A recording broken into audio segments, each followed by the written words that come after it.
Hi, నేను మీ SNR. ఈరోజు నేను చెప్పబోయే రివ్యూ మిరాయ్. ఈ సినిమాకి సంబంధించిన ట్రైలర్లు కానీ టీజర్స్ కానీ చాలా బాగున్నాయి, అందరినీ ఆకర్షించాయి. హనుమాన్ తర్వాత తేజ సజ్జా మళ్ళీ ఇంకో సినిమా మిరాయ్తో వచ్చాడు. దాంతోపాటు ప్రతినాయకుడిగా మంచు మనోజ్ కూడా కనిపించాడు. అందరికీ విజువల్ వండర్గా అనిపించింది. సో ఈ సినిమా ఎలా ఉంది ఏంటి అనేది ఇప్పుడు చెప్పే ప్రయత్నం చేస్తాను. ఈ శుక్రవారం రిలీజ్ అయిన సినిమా మిరాయ్. గతంలో తేజ సజ్జాకి అనుమానం మంచి పెద్ద హిట్ ఇచ్చింది. కథలు తయారు చేసుకుంటంలో తేజు సజ్జా కూడా మంచి నైపుణ్యం పొందాడని చెప్పుకోవచ్చు. ఎందుకంటే మిరాయి కథ అటువంటిదే.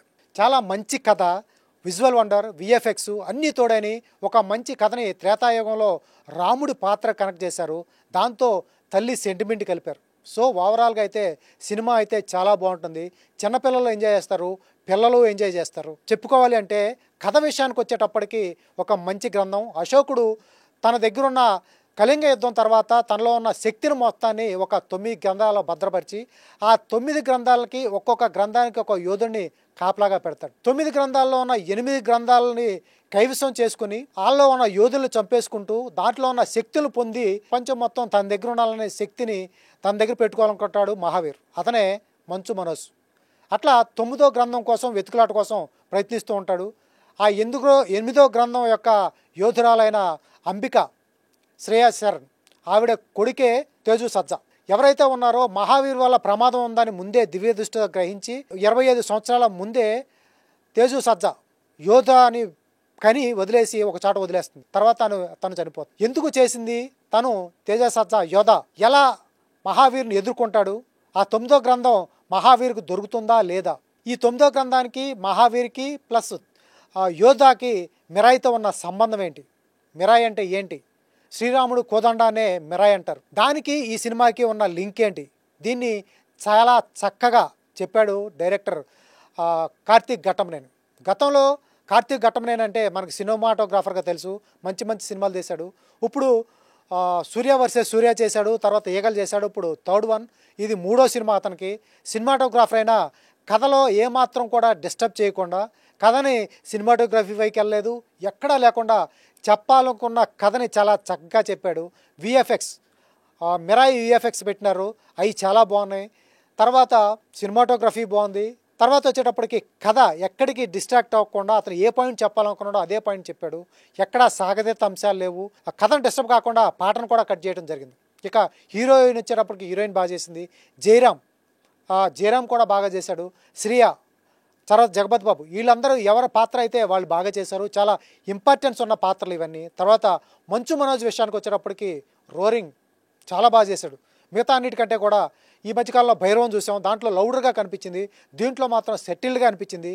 దీని తర్వాత మంచు మనోజ్కి ఇటువంటి నెగిటివ్ పాత్రలు కూడా వచ్చే అవకాశాలు చాలా ఉన్నాయి. చాలా చక్కగా సెటిల్గా చేశాడనిపించింది. ఇక తేజు సజ్జా వచ్చేటప్పటికి 2 వెర్షన్స్ ఉన్నాయి. ఒకటి చార్మినార్లో ఉండే గల్లీలో ఉండే కుర్రోడు, అక్కడి నుంచి వాళ్ళ అమ్మ ఆశయం ఎప్పుడైతే తెలుసుకున్నాడో అక్కడి నుంచి మిరాయి కోసం వెళ్ళేటప్పుడు అతను యోధుడుగా తయారయ్యే అంశం. ఇట్లా 2 వేరియేషన్స్లో తేజు సజ్జా కూడా చాలా బాగా చేశాడు.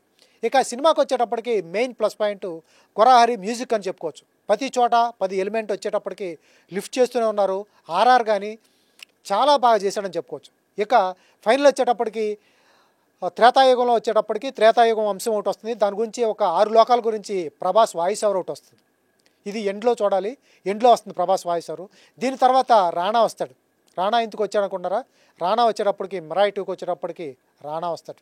మిరాయి 1 హిట్ అని చెప్పుకోవచ్చు. ఎందుకంటే సినిమాని అందరూ చూస్తారు, పిల్లలైతే ఇంకా చూస్తారు. కానీ నాది ఒక చిన్న ఇదేంటంటే దసరా హాలిడేస్లో వచ్చుంటే ఈ సినిమా ఇంకా బ్లాక్ బస్టర్ అయ్యేదని ఇది నా అభిప్రాయం. జస్ట్ వాళ్ళ ఒపీనియను. తర్వాత వాళ్ళకి డేట్స్ ఇబ్బంది లేకుండా ఈరోజు వేసుకున్నారు కాబట్టి పర్లేదు. బట్ ఇదే దసరా హాలిడేస్లో వచ్చుంటే పిల్లలందరూ ఖాళీగా ఉంటారు.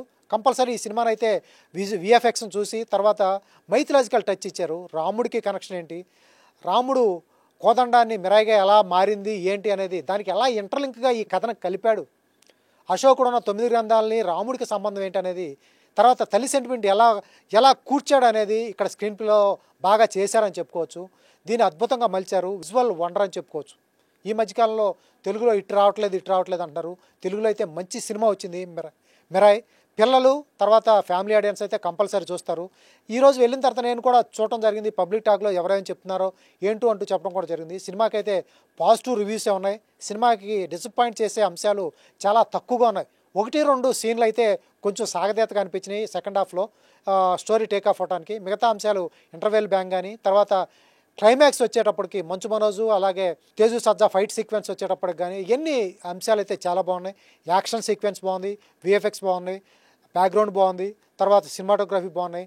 క్యారెక్టర్స్ ఎవరైతే ఉన్నారో తేజు సజ్జా, మంచు మనోజ్ అందరూ శ్రేయ కానీ అందరూ బాగా చేశారు. ఓవరాల్గా సినిమాకి నేను ఇచ్చే రివ్యూ 3.5. ఈ రివ్యూ నా పర్సనల్ మాత్రమే. ఏమాత్రం నా రివ్యూ బాగున్నా బాగోపోయినా కింద కామెంట్ బాక్స్లో పించారు. ఎప్పుడైనా ఎక్కడైనా మీ చేతిలోనే వార్తా ప్రపంచం. మీ మొబైల్లో, మీ కంప్యూటర్లో, మీ టీవీలో. సాక్షి టీవీ డిజిటల్ ప్రసారాల కోసం లాగిన్ అవ్వండి www.youtube.com/సాక్షి టీవీ. సబ్స్క్రైబ్ సాక్షి టీవీ యూట్యూబ్ ఛానల్.